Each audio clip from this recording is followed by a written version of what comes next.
Саламатсыңар балдар. Бүгін біз судағы коопсуз жүрүм-турум тууралуу сүйлөшөбүз. Жай келгенде дээрлик бардыгыбызга суга түшүп эс алуу жагат.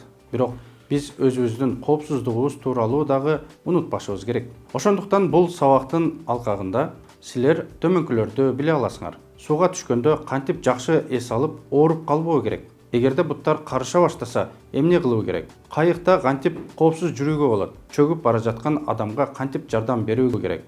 Коопсуз эс алуу жана сууга түшүү үчүн силердин жаныңарда чоң адам болууга тийиш экендигин эсиңерден чыгарбагыла.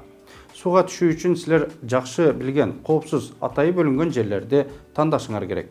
Эсиңерде болсун, эгерде ысык күндө салкын суудан чыкпай узак убакытка жүрө берсеңер, үшүп ооруп калышыңар мүмкүн.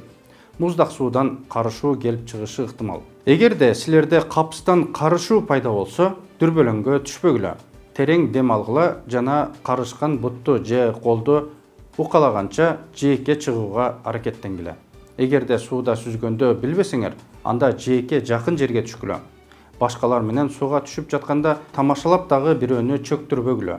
Үйлөмө матрас, тегерек баллон, катамаран же кайык менен жээктен алыс сүзбөгүлө. Жалгыз сүзүү кооптуу. Капыстан кулап кетишиңер же кайык катамаранды көмкөрүп алышыңар мүмкүн. Чоңдор менен бирге сүзгөн коопсуз.